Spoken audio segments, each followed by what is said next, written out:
Хамар угаах гэдэг зүйл л хамгийн нэг номер. Одоо бид нар гараа угаад гэхдээ яг адилхан хамрын өндийг ч гэсэн цэвэрлж явах хэрэгтэй байна шүү дээ. Өдөр болгоо. Өдөр болгон байж болно. Мэдээж хамрын өсийг зулгаахгүй багасгаж болно. Хамгийн эхлээд ер нь амаа хааж хагаад нэг хамраа нүхийг дарж хагаад амьсгалж үү. Гэхдээ ганц удаа биш 2-3 удаа. Тэгтэл цааттай те арай нэг нөгөөтэйгээс харьцуулахад арай цааттай байгаадах юм бол хамар олон амжилт шалгуулахад бол буудахгүй.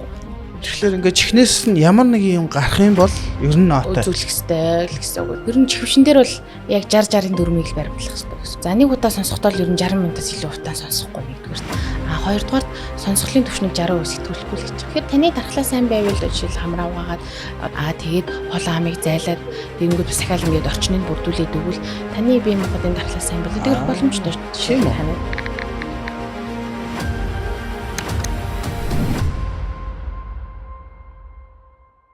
За сайн байцгаана уу гэдэг доктор Grandmed подкаст юм байна. Дараагийн дугаар эхэлж байна. Бид нар өнөөдөр Grandmed эмнэлгийн урьдчилан сэргийлэх тасгаас подкаст өргөж байгаа гэдгийг хэлэхэд таатай байна. За тэгээ өнөөдрийн дугаарт Grandmed эмнэлгийн чих хамар хоолойны эмч Ариун Туяа эмч маань оролцож байна. За сайн байна уу? Сайн байна уу. За та бидэрт нэг өөрийгөө танилцуулаад шинэ чиглэлээр хэр удаан ажиллаж байна? Намайг Ариун Туяа гэдэг Grandmed эмнэлгийн чих хамар хоолой эмч 2018 оноос хойш ажиллаж байна. За 2018 он гэхэр чинь 8 жил. За бид нар болохоор өнгөрсөн удаад харшлын тухай ярьсан.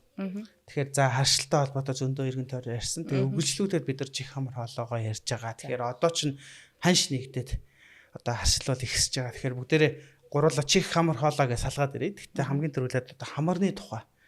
Гэхдээ эхлээд харшилтай холбоотой нэг бас ярилцж үзье. Тэгээ хүмүүс нөгөө харшил өхөр хамар битүүрэл эхэлж байгаа шүү дээ. Тэгэхээр харшилтай холбоотой хамран дээр та манай үзэгчдэд нэг зөвлөгөө өгөөч. За тэгээд одоо би бол зүгээр нөгөө нэг хамраа ингээд бүр онгойлгох хүсдэг. Би ч одоо харшилтай байхгүй. Тэгэхээр нөгөө цаслал онгойлгоод идэх. Тэгээ тэр мэр хэрв тэртэл тэр.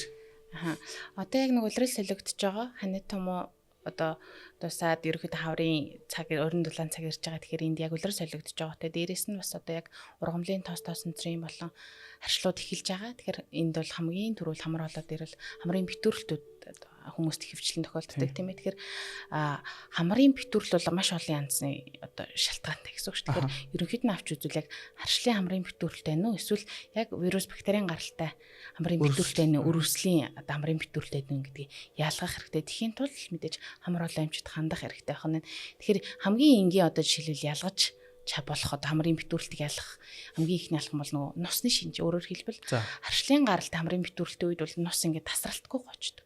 Өөрөөр хэлбэл нөгөө шингэн нус гараад байна гэлтэгчтэй ингээд арчаал идэг ус гараал идэг тийм хамраа салфеткаар арчаал идэг. Тэгэхээр хамар нь улац хүмүүс яваад идэг шүү дээ. Нэгдүгээр өрөвслийнх бол жишээлбэл жоохон ихэндээ ингээд шингэн байжгаад 2-3 хоногийн дараагаас жоохон шар өнгөтэй болоод ногоон өнгөтэй болоод тэгэл тэрийгээ дагаал нөгөө бие махбодод халуурах бие зараагч гэдэг юм уу те жишээлбэл бактери халдвар байгаа хүндэрж ийн гэсэн үг шүү. Тэгэхээр өтгөн одоо үнэртэй болоод ч гэдэг юм уу тийм шинж тэмдэг одоо нусны хувьд.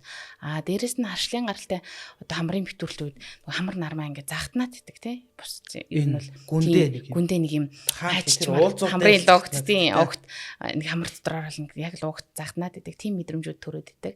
Тэгээд харцангуй нөгөө нэг өчрөгөө халуурах ч гэдэг юм уу тий. Нүрийн ясаар ингээд зовирн тий гайгүй нөгөө нүрийн ясмасаар өвдөд байх одоо ногоо нуснд бол өөрчлөлт гарахгүй ингээд хамгийн ихний шинж тэмдгүүл юм байна. Гэхдээ энийг бол ингээд хамрын битүүр харшлынхаа наа гэж шууд орхиж болохгүй.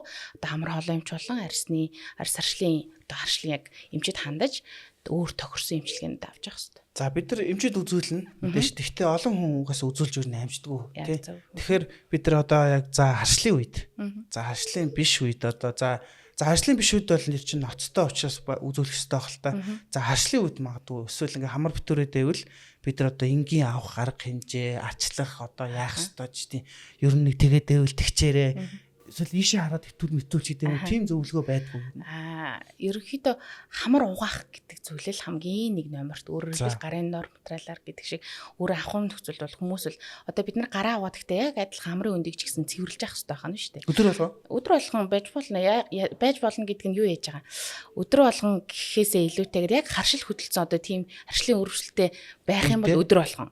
Зүгээр ер нь хэвийн эрүүл үед бол 7 хоногт 1-2 хамар угаах бол хангалттай байх нь шүү дээ. Тэгэхээр өөрөөр хэлбэл карант гожуулаад зүгээр хамраа ингээд шавшаад эсвэл жоохон татаад угаах. Одоо бол ерөнхийдөө одоо хамар угаадаг зориултын давснууд бол худалдаанд одоо гадуур бол дэмий сангуудаар зөндөө байгаа. Тэгэхээр тэрийг бол ингээд усан найруулад угаадаг. Өөрөөр хэлбэл далайн давсны яг одоо хамрын хүндийг зочроохгүйгээр одоо хамрын тоосон зэр гадны одоо юу гэдэг нь нэм бактерийг устгах гадагшлуулах үүрэгтэй чигшүүлэх энэ төр тайвшруулах үлдээ далайн давснууд бол байгаа.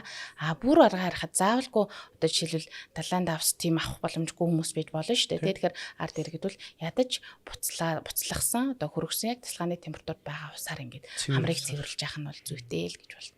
Цэвэрлж болно. Зөв. Окей. За тэгвэл одоо хамрын хөндөөний тухай ярихаар бид нар нэг гамритны тухай. Гамрит гэж одоо дээр үед гэх авир настаа шиг гэсэн. Намайг жоохон багт гамрит амир түгээмэл өс юм шиг санагдаад. Хүмүүс гамрит болчлоо, юу ачлаа л гэл ингээл байнга. Тэгээд гамритийн хагалгаа гэж нэг юм аимшиг юм шиг л бараг л хамар ам өсөхөөл юу ч гинэ бүр тэгж ярьж их айлгадаг лээс юм л та. Тэгэл нусаа нээхгүй болол юу аамаа гэл. Тэгэхээр гамрит юу нь яг юу болоод яагаад тэгээд юу гэнэ? Зарим хүмүүс баг ингээд духан эдгээр дүүрсэн байна ч гэж ярьж явах шиг. Тэгэхээр гамрит одоо хэр ноцтой юм? Одоо тэгэл хагалал нийгээл авд юм уу? Амар бараг байна уу? Хамрын гамрит гэдэг нь болохоор ард иргэд ярьж байгаагаар гамрит бол хамрын дайвар хөндийн өрөвсөл. Тэгэхээр энэ бол хүндрэлийг одоо өвчлөл гэсэн үг. Өөрөөр хэлбэл хамар бит удаан явснаас болоод хамрыг тойрсон нийт 4 хос 8 хүндий байгаа. Тэр хүндэд өрөвсөл үүсхийг л одоо хүмүүс ард иргэд ярьж байгаа бол гамрит гэж яриад байх нь байна. Тэгэхээр тэр хүндий одоо юу гэдгийг нийт 4 хос 8 хүндийн одоо 2 нь өрөвссөн байхыг одоо 3 ч юм уу 4 ч гэдэг юм уу тэрийг бол заавал одоо эмчид үзүүлээд хэдэн хүндийг хамарсан байна, хэр удаан хугацаанд одоо магадгүй тэр дайвар хөндийн өрөвсөл маань одоо хурц буюу одоо цочмог те өтгөн ногоо идэдээ шингэн байгаад байгаа мó эсвэл магадгүй тэр хамрын дайвар хөндий дотор чинь удаан хугацаанд одоо өрөвсөөр хагаад одоо салстууд ургацсан юм уу полип ургацэг үүссэн юм уу гэдгийг заавалгүй хамар хоолой нарийн мэргэжлийн шинжилгээнд хамрагдаж ямар хоолой эмчит үзүүлж иж нэгдүгээр шинжин хоёрдугаарт одоо бол нэг орчин цаг одоо бүх юм хөгжиж байгаатай ялгаад өмнө нь бол хуучин бол одоо гамрын хөндийг хатгаж одоо хамрын хөндий дайвар хөндийг угаадаг эмчилгээ байдаг байсан бол одоо бол хөвчлэн эми эмчилгээ айлах тухайн анатомийн бүтцийг хадгалах зорилт эми эмчилгээ тэгээд үр дүнгүй байх юм бол одоо хамрын дурангийн аргаар буюу хамрын хөндийгөөр дамжуулан дурангийн аргаар дээр дайвар хөндийг дурандаж цэвэрлэх эмчилгээний хагалгааны нэмслийн аргуудыг хэрэглэдэг. Одоо тэгэхээр чи юу эмээр ер нь эдэ мэдээ ингээд татуулшдаг болсон юм уу тийм мэдээж эмийн чанар сайжирсан хүмүүс ч гэсэн тодорхой хэмжээний яг тухайн бактерит одоо бактериологийн шинжилгээнд тэр аваад тухайн үүсгэгчийн эсрэг эмчилгээнүүд аваад ингээд эмчилгээгээ яс хийвэл ер нь бол эмшим гэдэг эмчилгдэх боломжтой. За хамран дээр одоо би нэг эмчийн бичлэг үзчихсэн чи хамарч ингээд ээлжилж амьсгалдаг гэх юм. Тэгээ би болохоор ягаад ч юм нөгөө харшилтай болохоор ингээд нэг хам битүүр чин гутал сандраал ерөөсөө юу тодорхойгүй нөгөө юм цацаал. Тэгэл ингээд надад болохоор ингээд онгоогоол гоё л үживэл гоё гэхгүй. Тэгээд тэгэхээр чи би болохоор одоо ингээд буруу дадалтай болцсон байгаа юм уу? Ер нь бол нэг хамар битүүрх нь бол хэвээ үзэгдэх юм уу те? Хамар бол одоо хүмүүс бол ингэж болов сингсэн гээл таслаас зэрэг ингээл амьсгална гэж ойлгодог. Өөрөөр хэлбэл яг хоёр хамар бол зэрэг амьсгалах нь амьсгална. Гэхдээ нэг хамар бол одоо 100% гэж үзэх юм бол нэг хамар нь илүү нээлттэй, нөгөө хамар маань илүү амарч яах нь шүү дээ. Өөрөөр хэлбэл тал одоо баг зэргийн битүү ингээд өөрөөр хэлбэл ээлжилж цикл бүтцтэй явагддаг байхгүй. Тэгэхээр хамрын хөнд юм байна. Энэ өөрөөр хэлбэл нөгөө нэг хамрын нөх маань ажиллаж байхад нөгөө хамрын нөх маань өөрөөр хэлбэл анатомийн физиологийн цэвэрлэх үйл ажиллагаанд бэлдэж яах нь байна. Салстын одоо хамгаалах процессо илүү үйл ажиллагаагаа одоо амарж штэ. Тэгэхээр илүү дараагийн ахаал өөрийнх нь ээлж ирэхэд ажиллахад бэлэн байх нь л хэрэгтэй гэсэн үг байна ш. Тэгэхээр ээлжилж бол амьсгалдаг. Гэхдээ одоо жишээл нэг нь баруун тал амьсгалж илаа гэж зүүн тал таг битүү байна гэсэн үг бол биш. Жохон амьсгална тийм яг зөв тийм гэсэн үг байна шүү. Зөв. Чих хамар хоолой гэдэг жоо штэ. Одоо нэг юмч биш. Тэгэхээр энэ гурав ч хоорондоо холбоотой байдаг. Тэгээд нэг нэгээ өвтгдөг. Одоо жишээ нь хамар нь өвтгөх юм бол чих нь өвдөн ч гэдэг юм чинь ингээд ягаад энийг өөр нэг юмч хариуцаж одоо яад юм бол харин энэ их сонирхолтой. Хамар өөрөө нармаагаар дамжаад залхуур буюу хоолойтой холбогдож байгаа нэгдүгээр. За ингээд юу хараа хамт болчтой шүү дээ.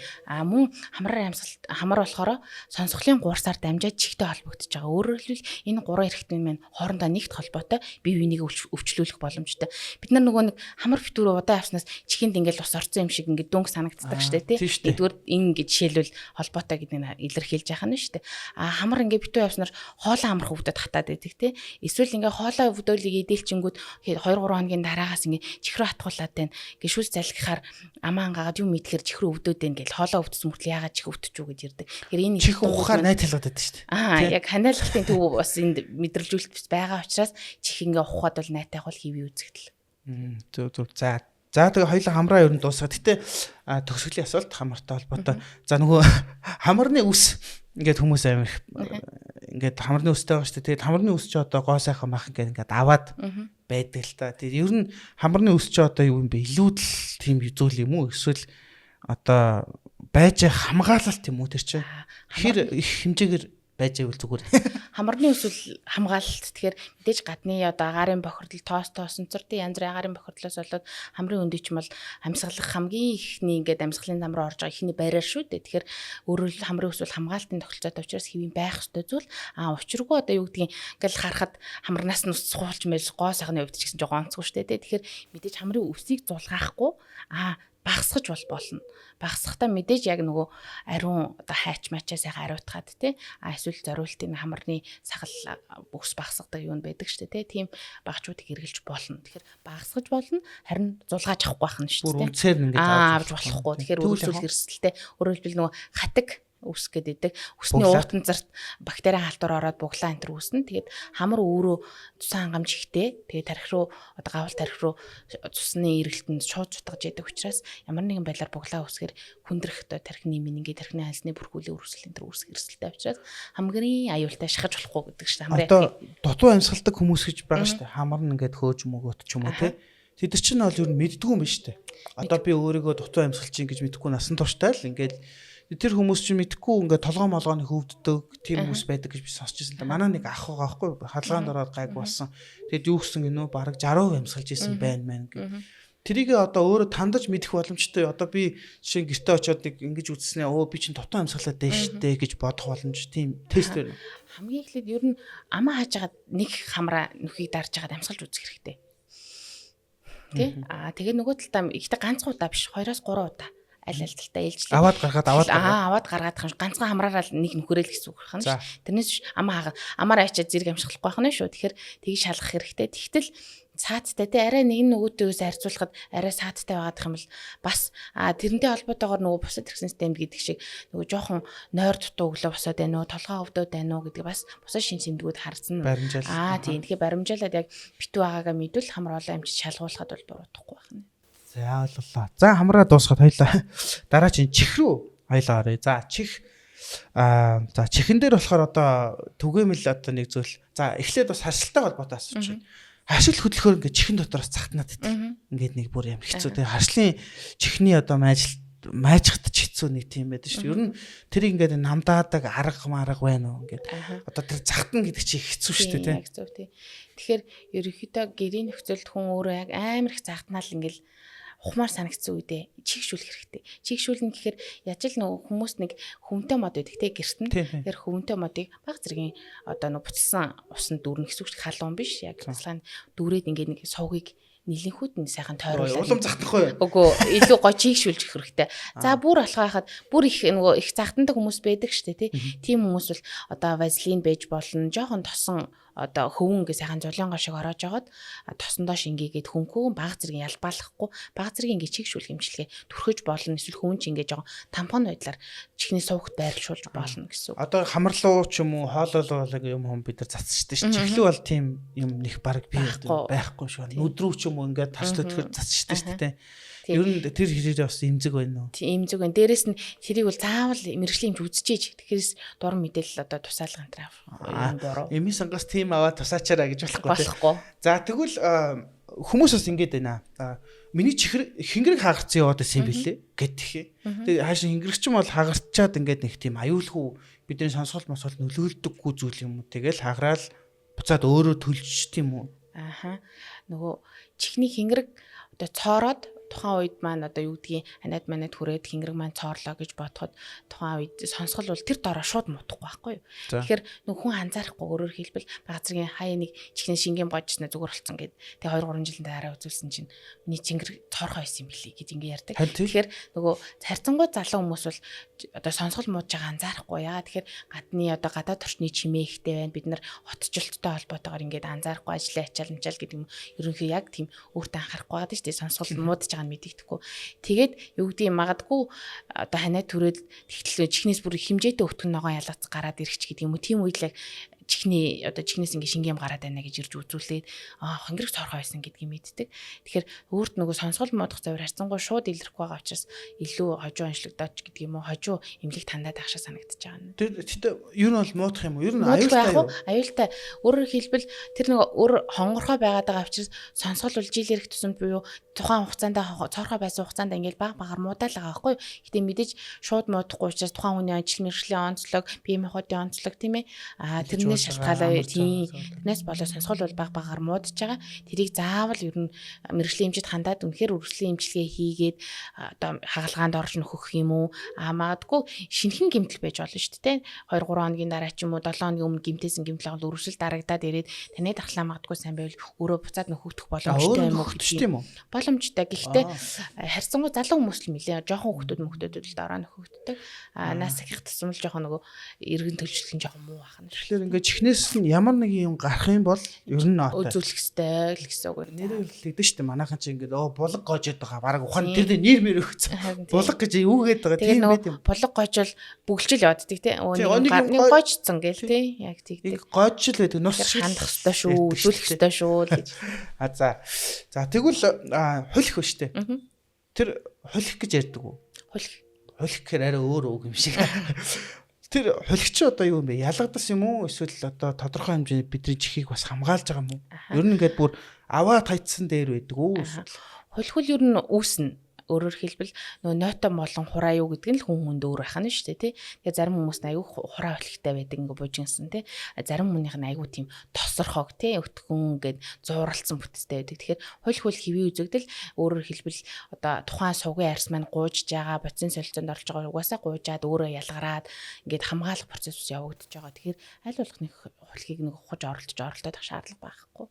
Зарим хүмүүс ч бүр нөгөө чих ухдаг тийм одоо хоббит юм гэдэг чинь хөөе наадах чи ухчихсан гэж муу зуршил байхгүй юу. Тийм. Бассейнд ордон штэ. Бассейнд орохоор чихэнд ямар нэгэн эрсдэл үүсдэг үү? Одоо ингээд чинь амар холормынтой ус мус чих рүү ороод гайгүй байдгүй юм зүгээр. Харшлах тохиолдол байна. Өөрөөр хэлбэл нөгөө зарим тохиолдолд хүмүүс чинь бол чихний бүглэн хамгаалтан дээр хэрэгэлдэг хүмүүс байна. Эсвэл зүгээр шууд бассейнд ингээд одоо холормынтой ус хэмжээний бодистой одоо ингээд сийлэх тохиолдол шүү дээ. Тэгэхээр магадгүй юм тухайн сувг маань эмзэгшсэн тухайн маань жоохон арсны суур тийм ингэрэг одоо суураар дайрсны жоохон экземч гэдэг юм уу харшламтгай хүн байх юм бол эмзэгшээд одоо шүүц мүц гараад шингэн загтнаатч гэдэг юм өрөвсөд ирнэ. Мөн цорхоо чихтэй хүн бас бассейныг ус оруулахаар бас өрөвсөх байдаг шүү өрөвсдөг бол байна. За би болохоор нэг за баг 3 муруу хүн санаад байна. Баг ингэж ядаад байдаг хөө нөгөө ядарснаас болоод юу гэлээ мэдрэлийн ядаргаа хүндэрснээс болоод миний сонсгол муудсан. Эмч тэгж хэлсэн ингээд тэгж хэлсэн. Тэгэхээр ядархаар сонсгол муудд юм уу? Ядархаар сонсголын алдагдал бол үүсэхгүй өөрөөр хэлбэл сонсох бүр мөсөн муудахгүй тодорхой түр хугацааны одоо саатал үүсгэх нь шүү дээ өөрөөр хэлбэл яг зөв тийм. Тэгэхээр өөрөөр хэлбэл ядраад байна гэхээр тархины одоо сэтгэн бодох чадвар тий хүлээж авж байгаа үг ялгахч гэдэг юм уу тийм процессууд л жоохон үйл ажиллагаагаа алдаж удаашрж байгаа болохоос биш анхаарал багасчихдаг юм. Анхаарал тийм хүлээж авах анхаарал маань багасж байгаа болохоос биш шур сонсгол бууралт одоо сонсголын бууралт алдагдал хүрэхгүй байх нь шүү дээ. Тэгэхээр тодорхой хугацааны дараа амарсан тохиолдол буцаас ирэх боломжтой. За сонсголт гэхдээ сэтгэхүйд нөлөөлдөг. Одоо зарим хүмүүс тэгж ойлгоод л байдаг л да. Ингээд сонсгол модоо хүнийг жоохон өөр яриад шүү дээ. Нөлөөлөл яг уу сонсох чинь өөрөө асар их зүйлийг одоо хүний сэтгэн бодох чадвар нөлөөлж байгаа. Хүн сонсохгүй байхаар нэгдүгээр нөгөө харилцаа хумигдаж эхэлдэг. Тэгэхээр хумигдаж эхлэхээр бусад орчинтойгоо харилцахгүй болохоор нийгмийн яг зөв тийм тэгэхээр сэтгэн бодох чадварт нөлөөлнө. Тэгтээ болохоор одоо нөгөө оюун ухааны ямар нэгэн хомсдол ч юм уу эсвэл бэрхшээл үүсэж байгаа юм уу эсвэл зүгээр л харилцаа хөгжиж чадахгүй болчихж байгаа юм уу? Нөлөөлнө. Оюун ухааны хомсдол үүсгэхэд бол тодорхой хэмжээгээр оролцож нөлөөлж байгаа шүү. Тийм сонсголын алдагдал бол тийм. Тэгвэл бас анхаарах хэрэгтэй юм шүү. Тийм байна. За тэгвэл чихвч. За одоо бид нар ч одоо ерөөс би бол ялангуяа ерөөс чихвчгүй бол ер нь амьдрахгүй. Одоо эмч хэрвээ чихвчээ бойл гэвэл яа дүли болё яаш чихвчээ зөйл гэх байна. Тэгэхээр энэ чихвч бол одоо бүх хүн хэрэглэж байгаа. Тэгэхээр чихвчний тал дээр одоо аюултай юу, аюулгүй. За аюултай байвал ямар хэмжээнд яаж хэрэглэвэл аюулгүй байдгийг. Ер нь чихвчэн дээр бол яг 60-60-ын дүрмийг л баримтлах хэрэгтэй гэсэн. 60 гэдэг нь яг гэхээр за нэг удаа сонсохдоо л ер нь 60 минутаас илүү удаан сонсохгүй нэгдүгээрт.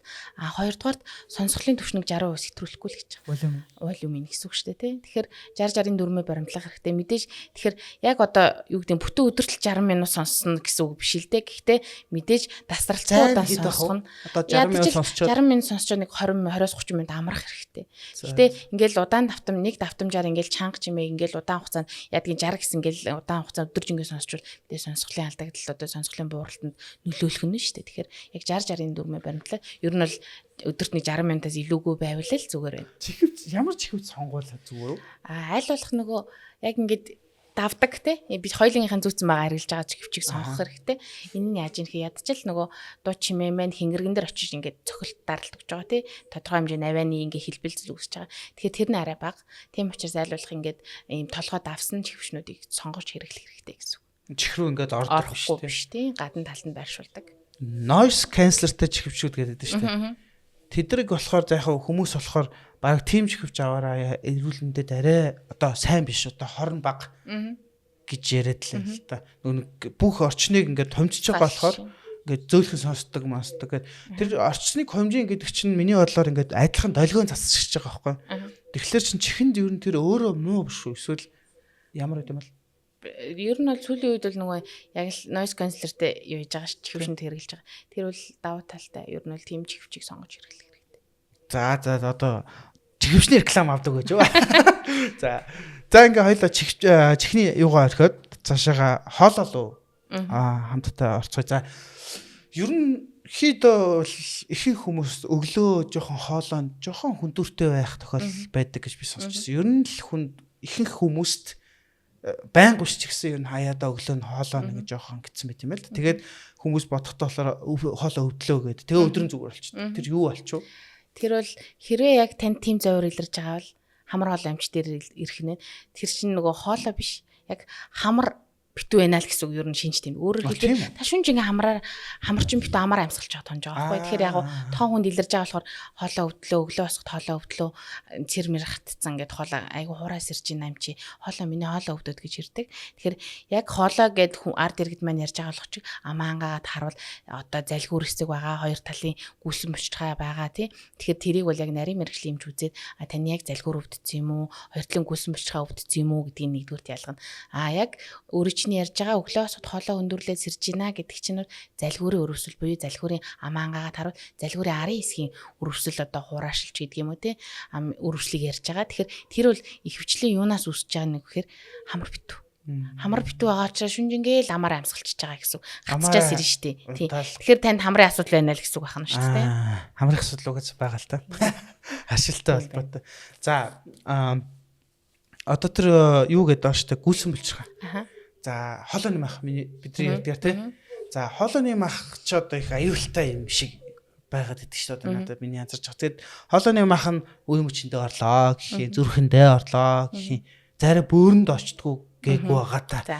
За бүр темирхүү тэр ч одоо юу хаашаа ороод байгаа юм бэ? Тэр хоолойны мах нь юу болоод тэрийг сайхан тайлбарлаж. Үйлс мөчтэй бол өөрөө дархлааны анхдагч бариар буюу одоо ам залгуураар орж ирж байгаа хамгийн анхны одоо дархлааны эсүүд буюу одоо хамгаалагч гэж хэлэх нь байна.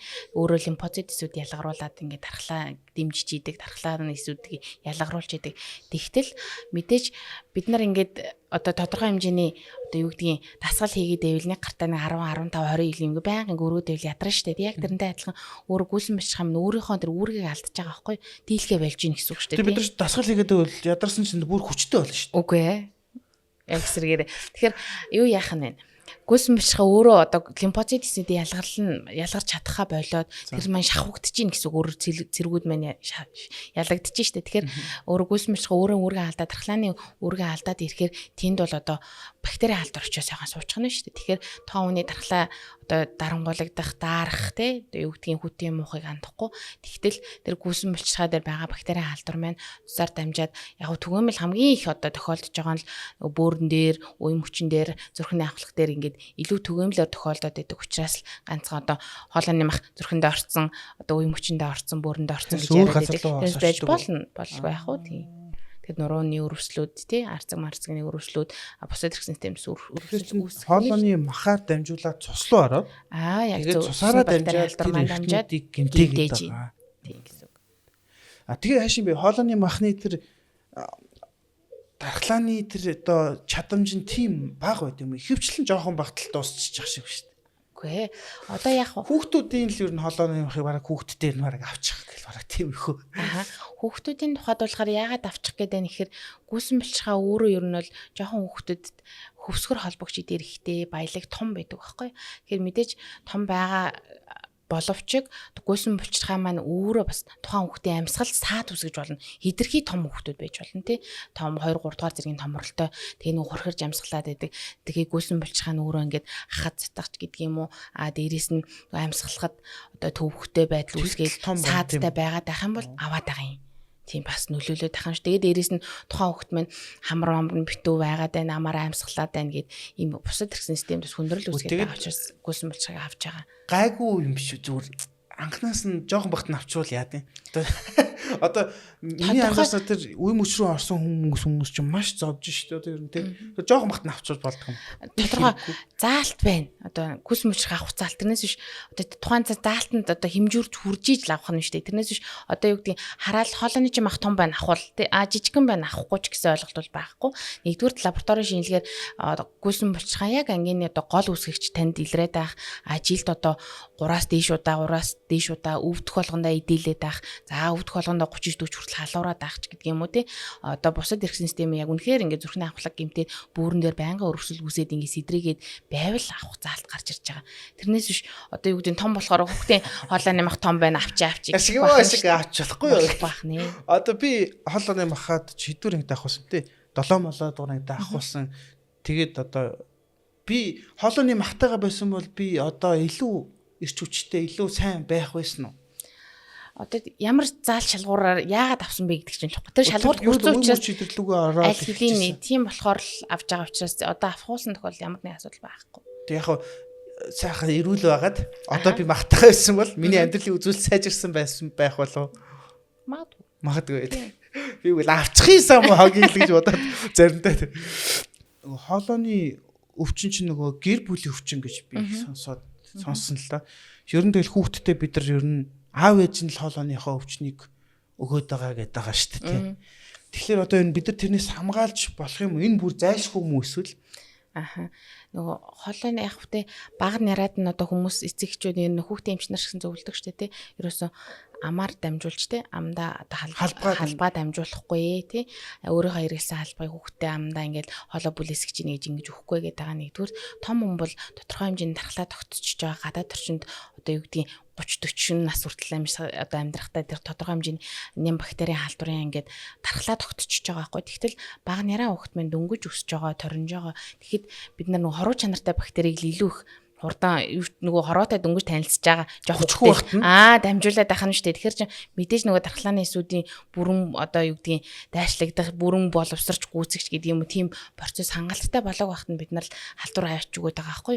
Тэгэхээр л ер нь бол амаар дамжуулахгүй амдаа өөрийнхөө хэрэгэлсэн халбарыг хүүхдүүдэд өгөхгүй тусдаа байх нь нэгдүгээр одоо ач холбогдол өндөртэй ах одоо маш ариун цэвэр сайнсгэж байна л гэж. Бид нар тэгтээ байж байгаа юм уу те вирусууд нь угаасаа тодорхой хэмжээг байгалгүй яах вэ? Одоо нөхцөл дэмэг төрөгч гэж ярина л да. Амны үнд чинь угаасаа хүлээгээл байгаа л. Яг зөв. Жоох зүйлхаар байх гэдэг байгаа тийм. Зөв тийм бэлэн байгаа. Зөндөө олон төр бүм бактериуд байгаа. Ашигтай бактеритай ингээд одоо юм наримталтай байж хана шүү дээ. Тэгэл тооны яг дархлаа зүрх хангалаад ингээд өвдөхгүй ингээд байж хана шүү дээ. Тийм. Таныг хизээ дарах уу, хизээ ядрах уу, хизээ дархлаа нунах уу хүлээгээд байна. Тэдрийг бүр байхгүй болгож болдгоо юм уу? Бүр одоо хортоонуудыг тийм үү? Тэр чинь тэгэхээр надад сайн шүү дээ. Ер нь тодорхой хэмжээнд сайн байлгүй яах вэ? За ингээд ерөнхийдөө бол бид нар чинь чих хамар болоо ингээд задлаа л яриад байвал дуусахгүй. Тэгэхээр өнөөдрийнхөө подкастыг ингээд өндөрлөхөөс өмнө за одоо тань дээр ингээд маш олон хүмүүс ирж байгаа тий. Тэр ирж байгаа дээрээс нэг хилчмээр хорхоодод байдаг юм байдаг бол одоо хэлээч тий. Одоо үгүй ч одоо ингэчээч тий. Одоо энгийн зүйл штэ гэдэг хилчмээр юм гэж байдаг та. Тийм тохиол байдгүй одоо ажиггүйгээс болоод байдаг ч юм уу эсвэл тий. Ер нь л нөгөө хамар хоолой өвчлөл бол маш их түгээмэл тий. Тэгэхээр нөгөө ханаа төрлөл бол хамар битүүрд нас гоождог, хоолой хөндөрлж эхэлдэг тий. Тэгээ хав бүр удвал чихрүү өвдөж ч гэдэг юм эмгдэг.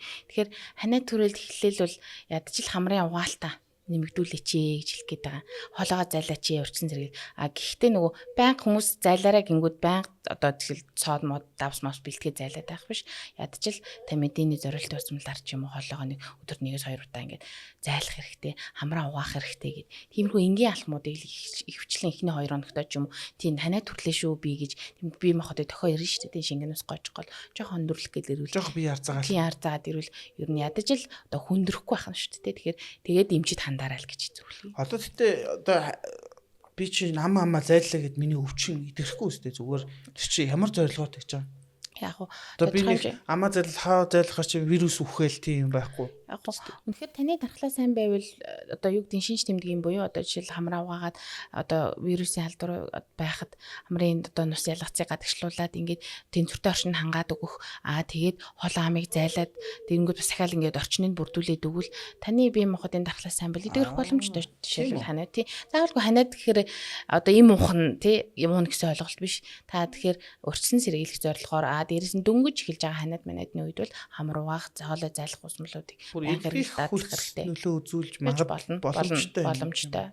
Тэгвэл тухайн хүний нойр сайн амарх штэ тий. Жирийн үедээ зайлаад байвал яах вэ? Жирийн үед зайлах бол ер нь аль болох зохимжгүй. Өөрөөр хэлбэл хүмүүс нөгөө өөрсдөө бэлтгэж найруулад байдаг тий. Тэгэхээр хитрхийг зайлахад орчин тэнцвэртэй орчин баланс алдагдана. Тэр чинь тодорхой хэмжээний чийгшил байх ёстой, тодорхой хэмжээний орчин бүрдэж явах ёстой. Тэгтэл орчныг ингээ хитрхийг одоо хураашуулад байдаг тий. Яг тэр одоо нэг орчинтой адилхан бодисоор банк зайлжуулах уу? Тийм байдаг. Байхгүй. Тэгэхээр аль болох тэгж банк зайлах бол буруу.